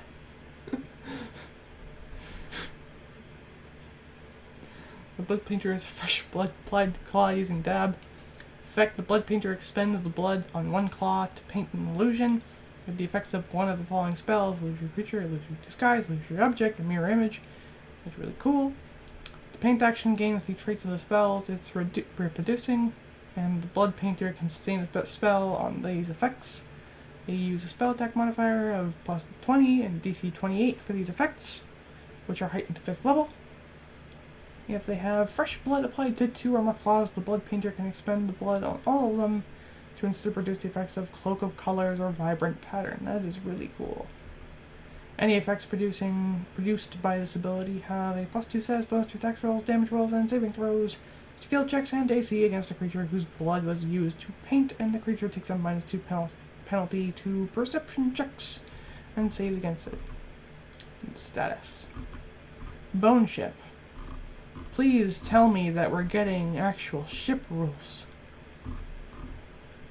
Oh, I'm excited. I was planning a pirate shippy style campaign and oh.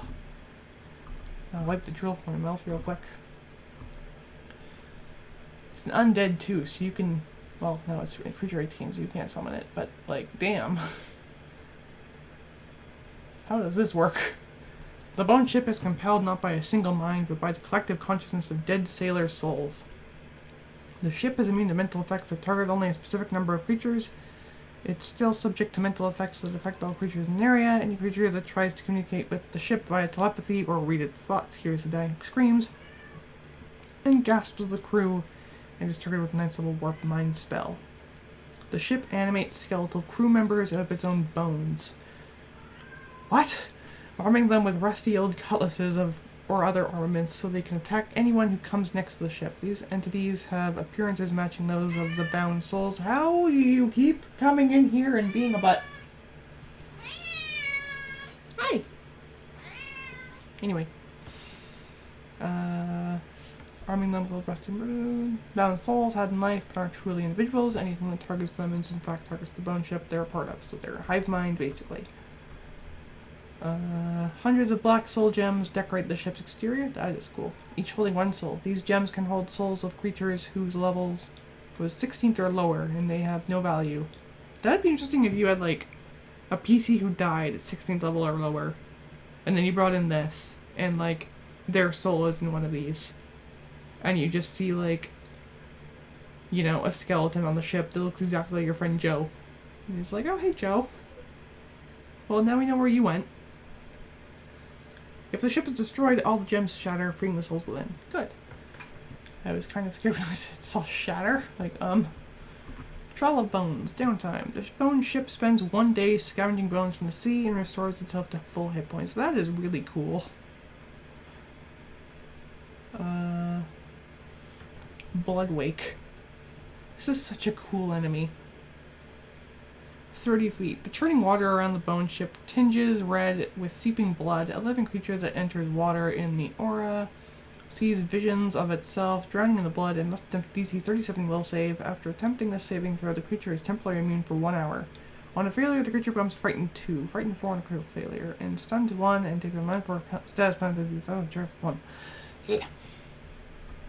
Hull. What just rams you?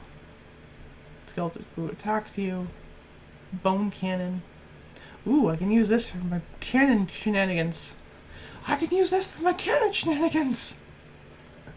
so happy because I can actually have like a more groundwork for like how cannons work because they don't have cannon rules. Just so happy. Cannonade. The bone ship makes 4 bone cannon strikes, each targeting a different creature. Chain shot. The bone ship makes a special bone cannon strike, firing a chain made of bones. Creature hit by the strike is grabbed by the chain. The bone ship can use interact actions to reel in a grabbed creature 50 feet per action spent, and when the ship moves, it pulls the grabbed creature along with it. My god. That's savage. Crew's call 2 actions. Divine. The crew let out an anguished cry in unison. This is a wail of the Banshee spell with 100 feet emanation. In addition, any creature within 5 feet of the ship is grabbed by the crew. The ship can't use crew's call again for 1d4 plus 1 rounds. Keel haul, 3 actions. Huge or smaller, works as hull, but bone ship swims up to double its swim speed instead of striding, and each creature that fails its save is also dragged onto the ship. Oh. The GM places each creature dragged along in underwater space adjacent to the bone ship at the end of the ship's movement. I wonder how I... Well, no, I don't know how I'd use that because it's based on size, so if it's not huge, or if it's huge or smaller, then it's pulled under, and that'd be interesting. Give me ideas. Pressing Soul, Divine. The bone ship casts Bind Soul. The target must have died due to the bone ship's assault or from drowning. The creature's soul becomes part of the ghostly crew. A new soul gem grows in the ship, and the bone ship is quickened for 1 minute. You can use this to strike or swim and nothing else. Boreworm. No. They're an animal. You can summon them. What? No. What's on this?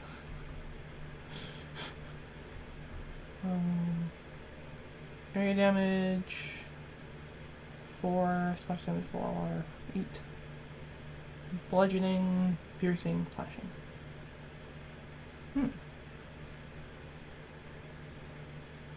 Speed 15 feet, breath 30 feet. Swarming bites. Each enemy in the swarm space takes 3d6 acid damage. Creatures that fail to save become sickened 1 from the sword's painful bites. Empress Boreworm. Ah, good. Aren't you beautiful? Yeah, okay. Tremor Sense.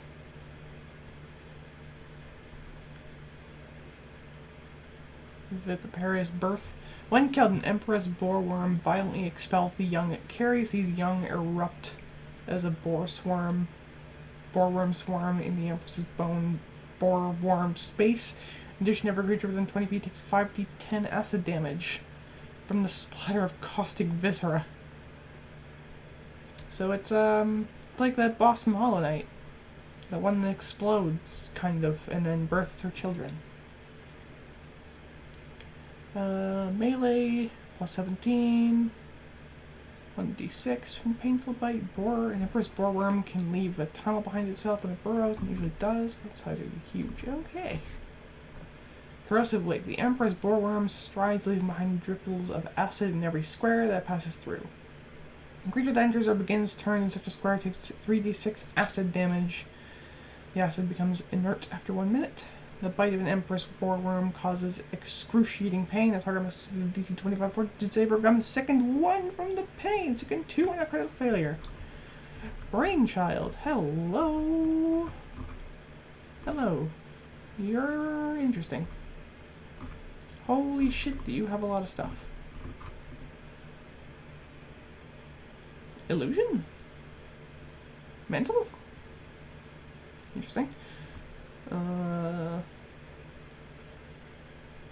Okay. Anything Something spoken by the brainchild is perceived by the listener in its native language. Ooh! I gotta know how these work. The brainchild is sustained only by the reputation that precedes them. Mindless creatures are immune to a brainchild and can't perceive them. The brainchild's size, features, and items, as well as the appearance of their attacks, match that the foes perceiving them expect. If foes expect to see different things, the brainchild chooses which to manifest. If any creature that can perceive the brainchild believes the brainchild has one of the abilities below, the brainchild has that ability. Oh god. The creature can seek or sense motive against the brainchild's perception DC to attempt to disbelieve an individual ability. This would be so fun to base an adventure around. If at any point no creature perceiving the brainchild believes in the ability, the brainchild loses that ability immediately. If the foes expect different particulars, such as one believing the brainchild is immune to fire and another believing the brainchild is immune to divinations, the brainchild chooses one to have. Tremor sense, 100 feet, immunity to 1 damage type.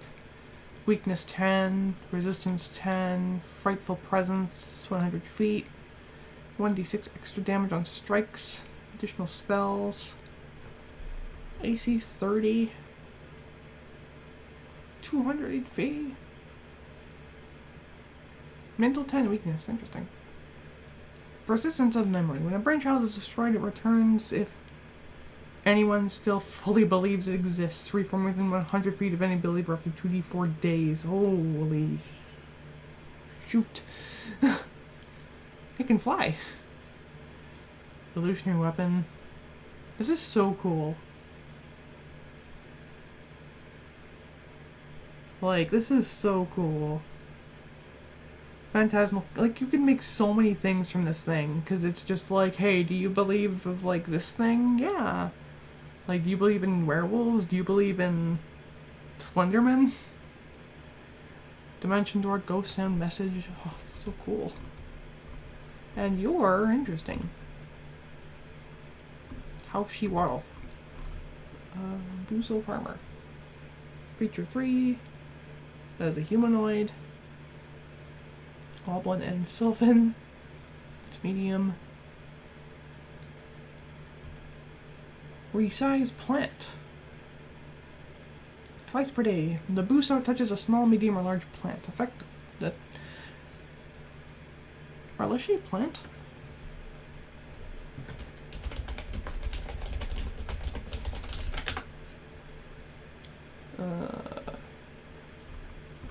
They are a plant.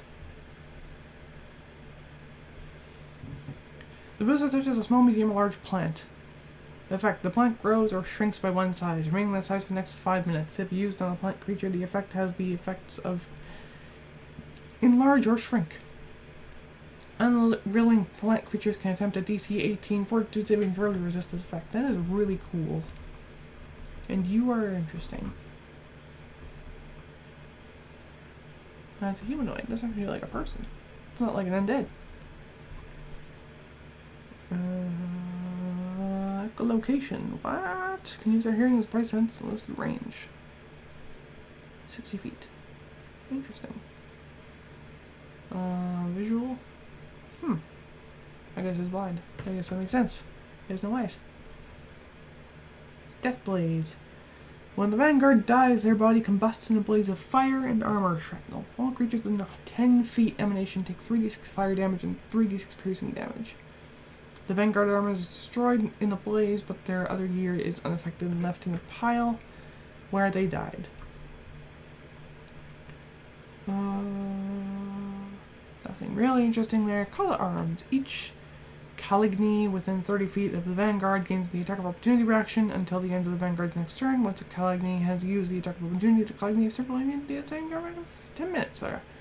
Shivered blade. Darkness. The vanguard makes a melee strike, channeling shadowy essence into the weapon or unarmed attack to envelop the target. If the strike hits, the target must succeed a DC 19 fortitude save or become blind until the end of the next turn. Caligny collar.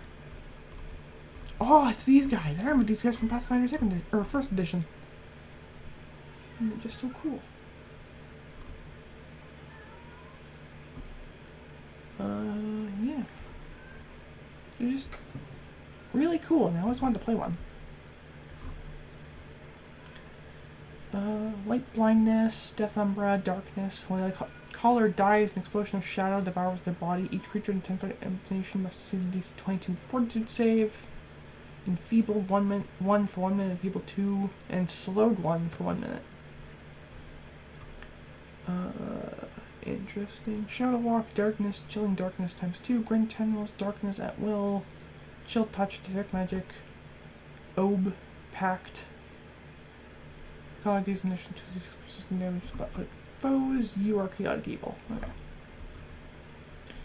You call upon the Obe to assist you in a goal.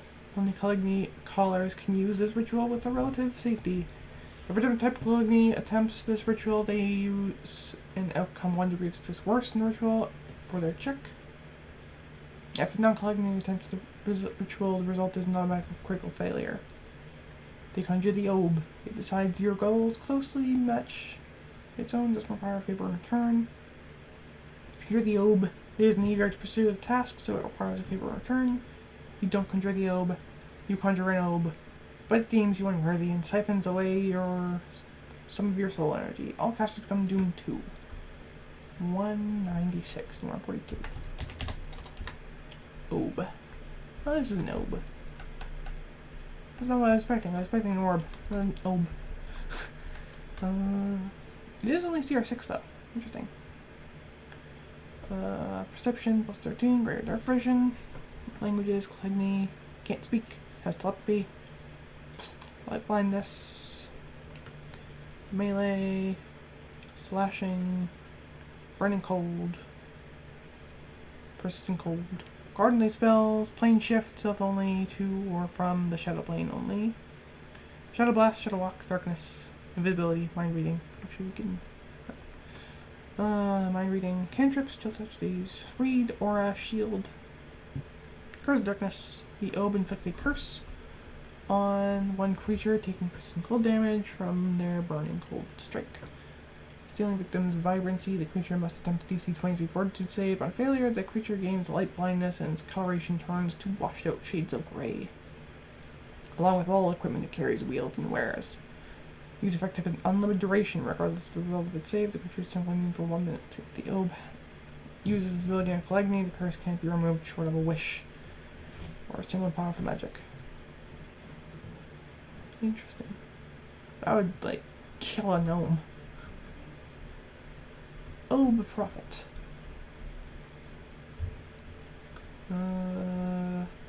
Telepathy, same thing. Forsaken Patron, each Obe Prophet serves as a conduit to one of the shadow demigods known as the Forsaken. Forsaken Patrons are detailed in the sidebar, and each grants their own Obe prophecies. These are these here.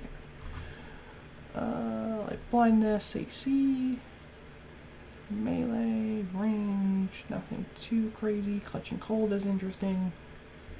Plane shift, 200 plane only, times 3, shadow blast times 3, darkness at will, dominate times 3, shadow walk times 3, invisibility, mind reading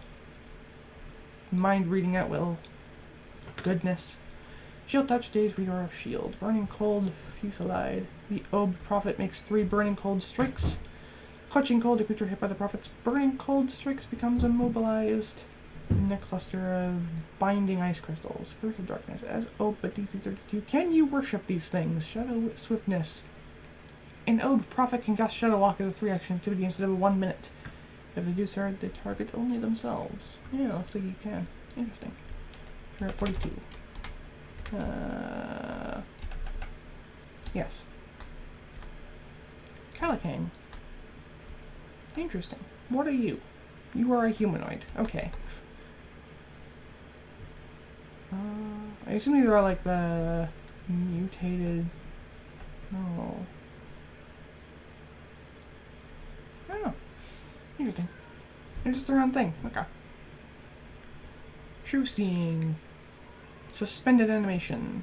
By concentrating for 5 minutes, the Calicang can enter a state of suspended animation, freezing in place and becoming motionless but remaining aware of their surroundings. While in this state, the Calicang gains a +4 bonus to fortitude saves, don't age, and is immune to disease, inhaled toxins, poison, starvation, and thirst.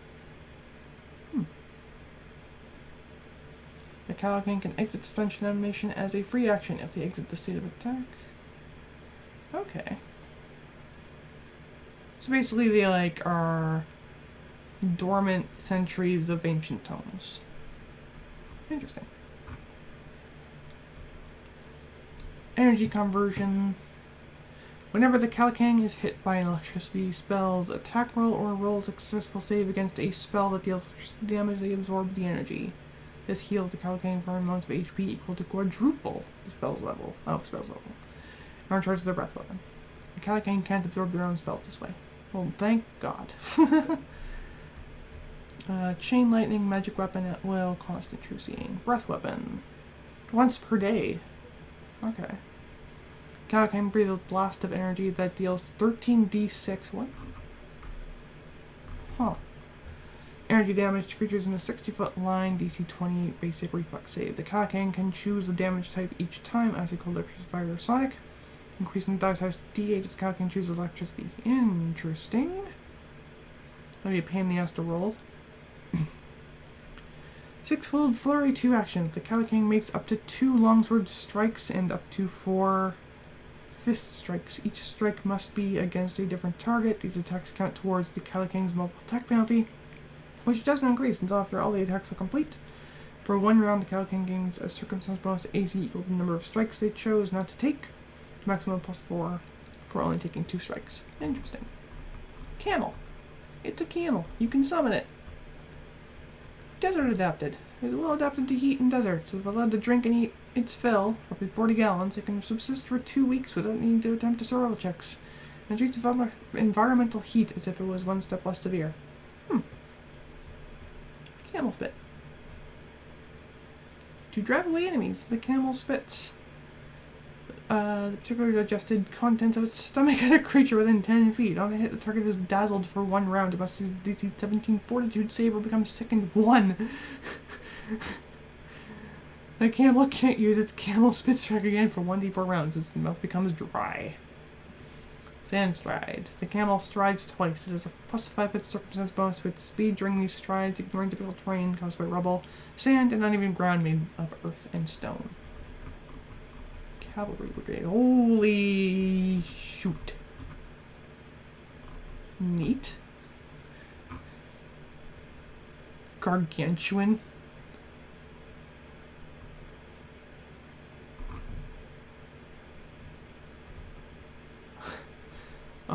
Common Infernal. HP thresholds. I don't know what these mean. Oh, I see. So that's their size.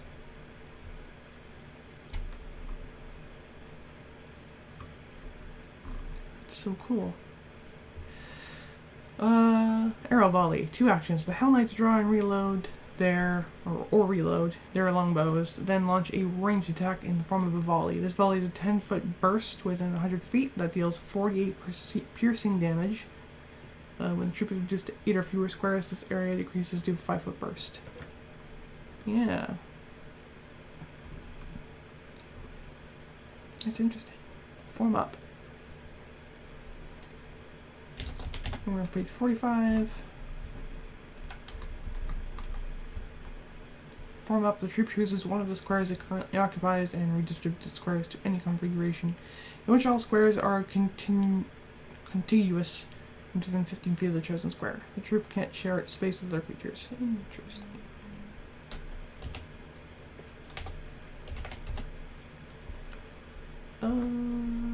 Lance charge. 3 actions. Brigade forms up, then strides twice with a plus 10-foot circumstance bonus to its speed.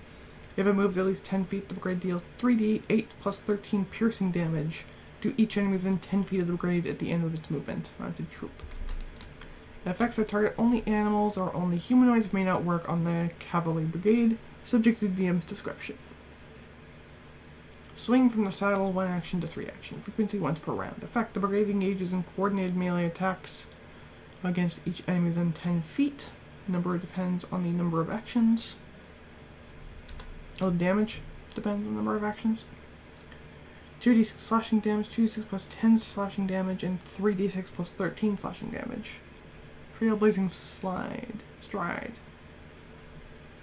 Running out of water. Correction, I've ran out of water. Moving on land, the Hell Knight Cavalry Brigade ignores the effects of non-magical difficult terrain.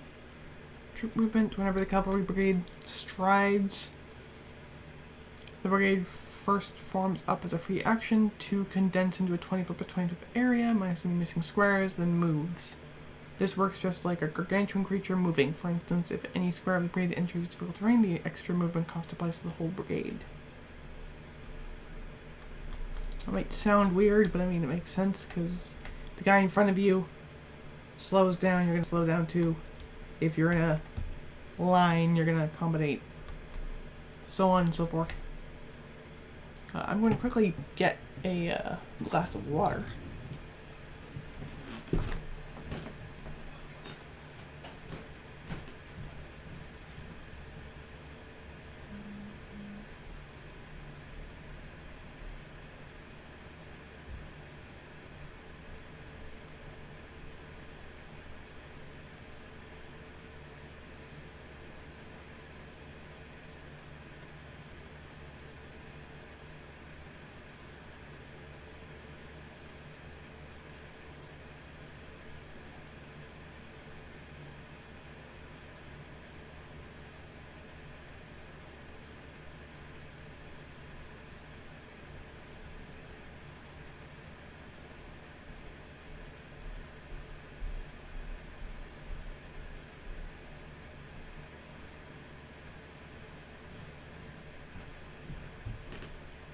And I return with Mr.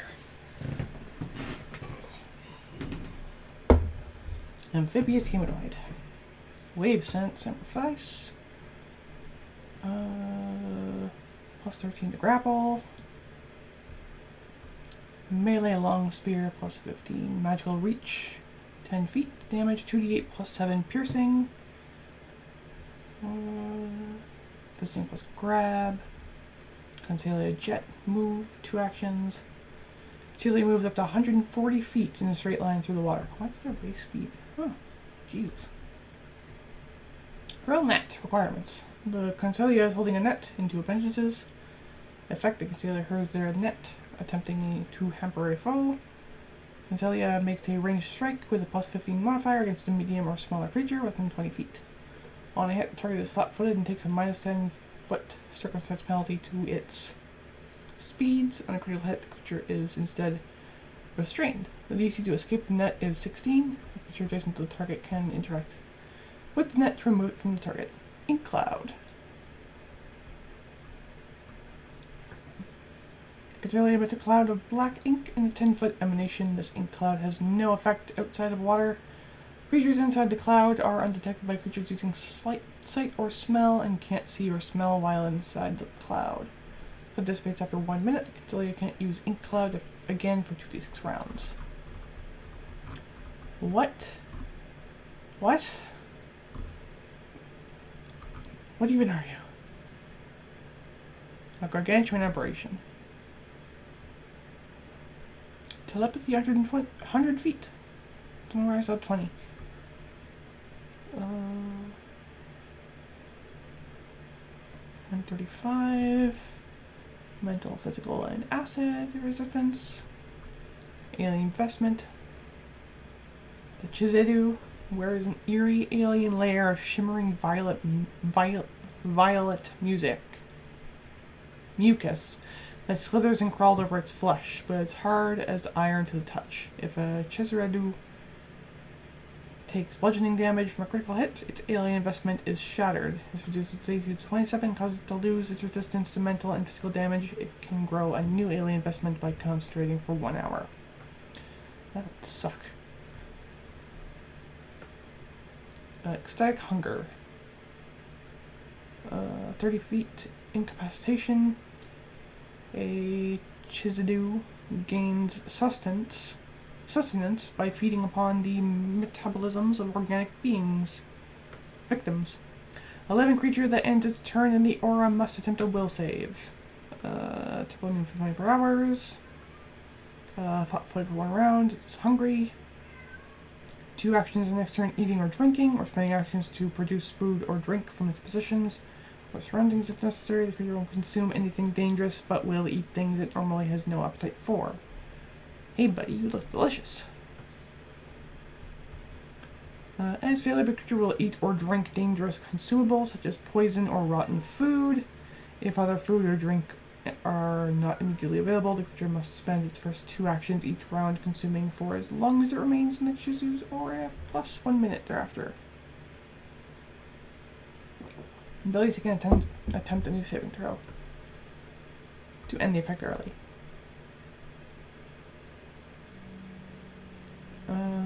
Command harm times 4, sending, airwalk, dimensional anchor, heal, blindness, chilling touch, heal,